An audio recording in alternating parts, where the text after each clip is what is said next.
दोस्तों, अगर मैं आपसे पूछूं आज़ादी का मतलब क्या है, तो आप यही बताएंगे कि आज़ादी का मतलब जब आप बिना रोक टोक के कहीं आ जा सकते हैं, आपकी बातें सुनी जाए, आपको बोलने से पहले डर ना लगे, या फिर आप अपने मन मर्जी का कर सकें। यही है आज़ादी, जिसे हर कोई पसंद भी करता है। लेकिन क्या आपको ऐसी आज़ादी स्वीकार्य है जहाँ पे आपका या आपके किसी अ, उस व्यवस्था के द्वारा चुने हुए किसी संवैधानिक पद पर बैठे हुए किसी इंसान का अपमान किया जाए या उसकी कब्र खोदने की बात की जाए? ये ऐसी बात हुई है हमारे देश के एक बहुत अच्छे विश्वविद्यालय जेएनयू में, जहाँ पे कुछ लोगों ने प्रधानमंत्री और गृह मंत्री की कब्र खोदने की बात कही है उस जेएनयू कैंपस के भीतर। आप सोचिए कि उनकी कितनी संकीर्ण और कितनी घटिया मानसिकता होगी, जो इस देश के 150 करोड़ जनता के प्रतिनिधित्व करने वाले प्रधानमंत्री की कब्र खोदने की बात करते हैं, और साथ में गृह मंत्री की भी। ये अपने आप में बहुत गंभीर मामला है कि ये इतना कुछ बोल जाते हैं और उसके बाद भी कुछ लोगों को लगता है कि इस देश में बोलने की आज़ादी नहीं है। अभिव्यक्ति की आज़ादी के नाम पे ये सारा कुछ चल रहा है, तो संविधान ने आपको अपनी बात रखने का अधिकार तो दिया था, लेकिन इस तरीके से आप बात रखेंगे कि बात कब्र तक पहुंच जाएगी, ये अपने आप में बहुत ही ज़्यादा चिंता का विषय है, बहुत ज़्यादा सोचने वाली बात है। शायद अगर ये किसी दूसरे देश में होता तो बहुत बड़े-बड़े एक्शन ले लिए जाते। अभी दिल्ली पुलिस वैसे एक्शन ले रही है इस पे।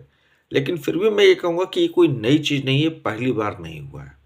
इससे पहले भारत तेरे टुकड़े होंगे, ये भी नारा इसी कैंपस में लगा था।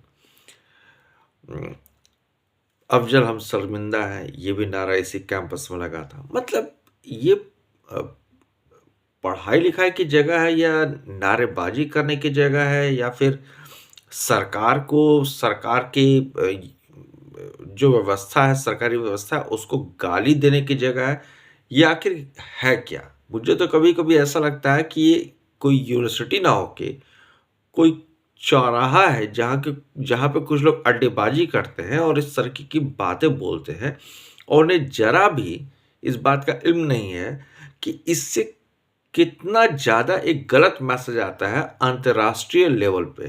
अंतर्राष्ट्रीय स्तर पे आप सोचिए, मीडिया, दिल्ली जो हमारा कैपिटल है इस देश का, वहाँ सारी मीडिया अवेलेबल है।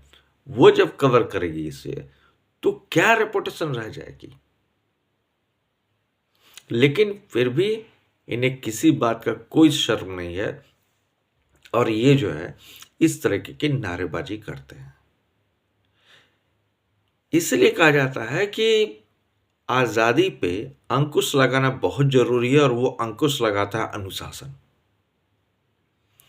आप भले किसी को गुलाम मत बनाइए, आप भले ही किसी को हथकड़ी मत लगाइए, आप भले ही किसी को फांसी की सज़ा मत दीजिए, लेकिन अनुशासन सिखाना बहुत ज़रूरी हो जाता है। अगर आप अनुशासन में नहीं रखोगे, तो इस तरीके की बातें होती रहेंगी, बार-बार होंगी।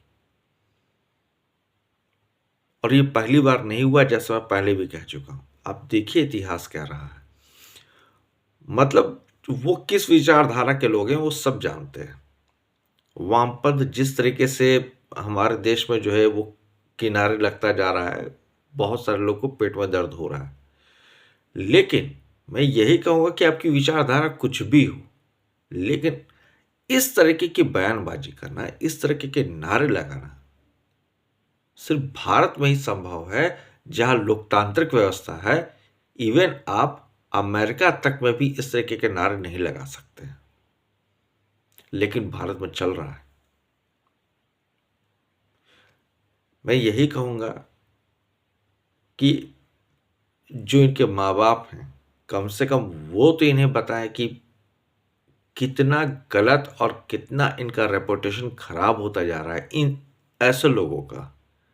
या तो इन्हें अपने रेपुटेशन की कोई चिंता नहीं है, इनका भविष्य में क्या होगा कोई चिंता नहीं है,